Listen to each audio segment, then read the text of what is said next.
صباح الفل، لأ مساء الفل. احنا النهاردة في حلقة، يعني أول حلقة خارج أرض الوطن. آه، هنروح حتة كده لطيفة اسمها، احنا أصلا في مكان كده مقاطعة اسمها إديسون في نيوجيرسي في أمريكا. هنروح متحف إديسون، توماس إديسون، هي المنطقة كلها متسمية على اسمه. دي المنطقة اللي اتنقل لها بعد شوية، لأنه عاش في 3 ولايات مختلفة. اتولد في ولاية وراح قعد في ولاية، وبعدين في آخر فترة كان موجود هنا في نيوجيرسي. بعد كده معظم المعامل بتاعته اللي اشتغل فيها موجودة هنا. كمان هو مدفون هنا، وفي زي نصب تذكاري كده، عمود عاملينه لتوماس اديسون هنا في المكان، والمقاطعة دي اتسمت على اسمه. مش اسمها الاصلي كان كده، بس هي اتسمت على اسمه. فخليكم معانا كده عشان نعرف ايه حكاية توماس اديسون، وايه الحاجة المهمة اللي مخلينا نروح مخصوص نتفرج على المتحف بتاعه ونعمل لها ليه فيديو. خليكم معايا وهنمشي كده في جولة في المكان، اوريكم المكان شكله ازاي، وبعدين نتكلم عن اديسون والموضوع الاصلا اللي احنا جايين نتكلم عنه. طيب احنا ماشيين فاضيين كده، احكي لكم قصة توماس اديسون. آه، طبعا انا وصلت هنا امبارح. الناس اللي وصلوني ساكنين هنا وفرحانين جدا ومعتزين جدا بهذا توماس اديسون.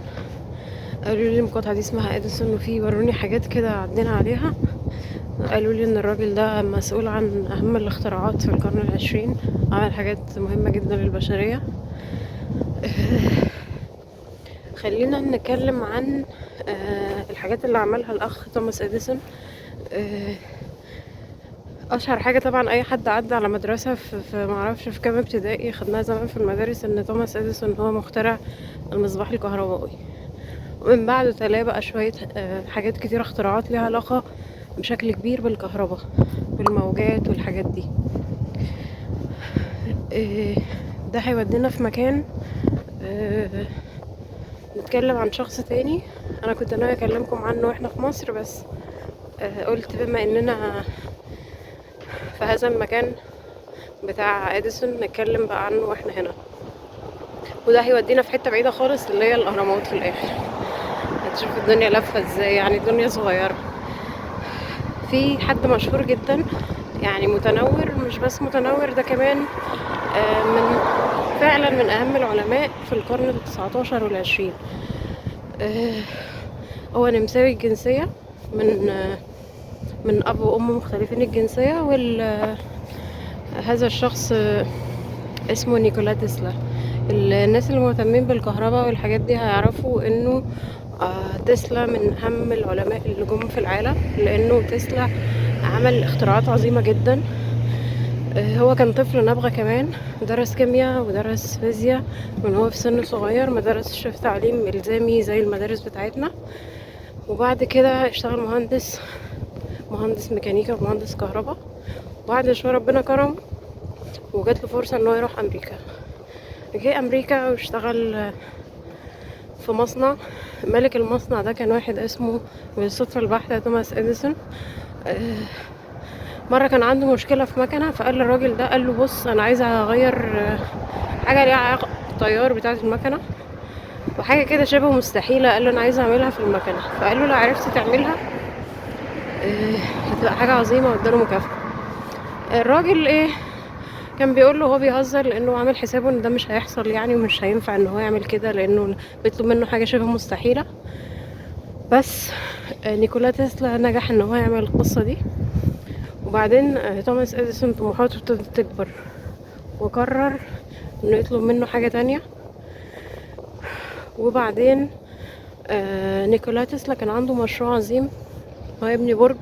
البرج ده يولد الكهرباء، تنتقل عبر الموجات، تروح في اي حته في العالم، واي فاي وببلاش.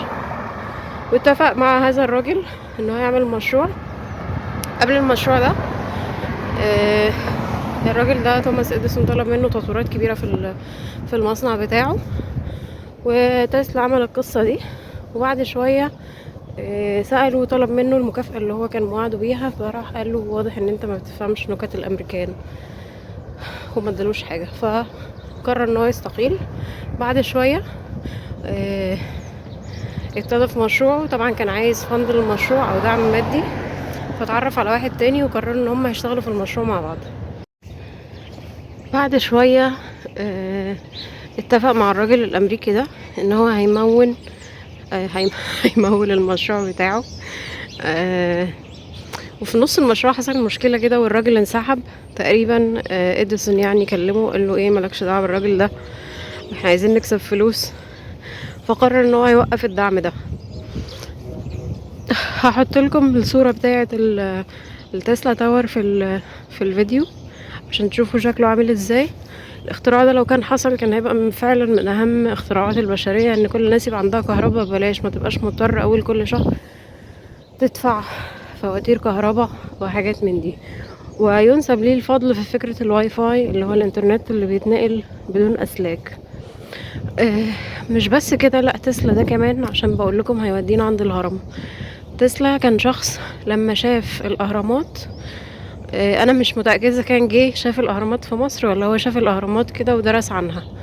قال لهم انه انا متأكد ان المصريين القدماء كانوا بيستخدموا الاهرامات في نفس الغرض.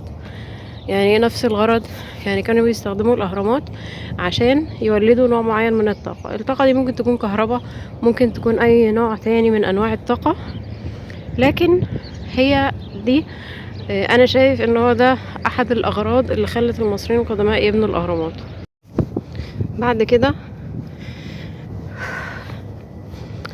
آه، قرر لما عمل المشروع بتاعه اللي هو البرج الكهربائي ده او البرج اللي هيولد الكهرباء عن طريق الموجات، بناه على نفس الخط العرضي بتاع الهرم الاكبر بتاع خوفو، لانه كان عنده فكرة عن الاسرار الهرم ده ليه علاقة بيها اللي احنا لسه ما نعرفهاش.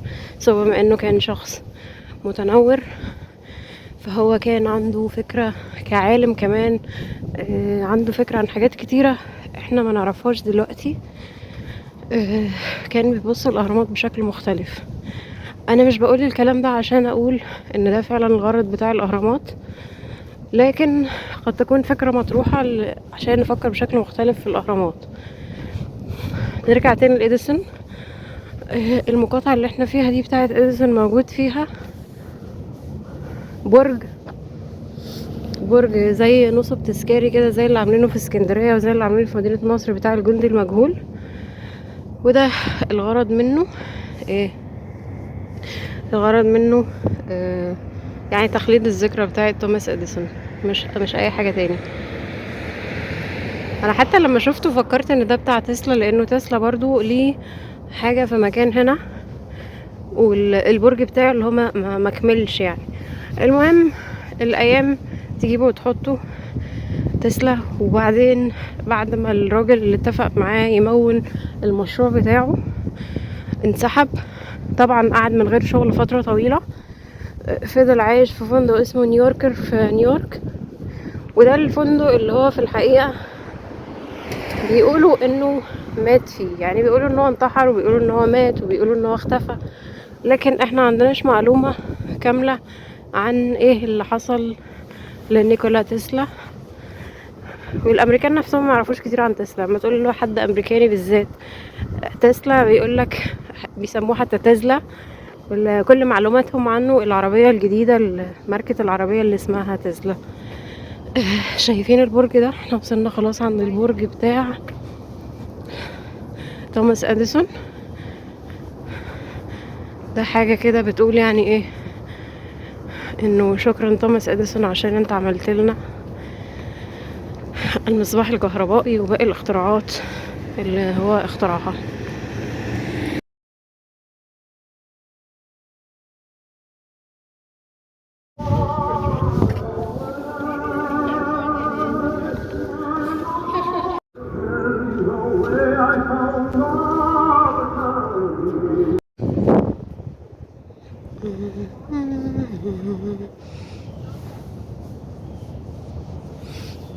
احنا هنا بنلف حوالين التاور اللي قلت لكم عليه. التاور ده كان فيه موجود المعمل بتاعه.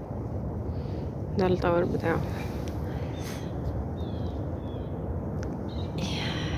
موجود فوقيه زي على سكيل كبير شوية اللايت بالب بتاع توماس اديسون. ده المتحف.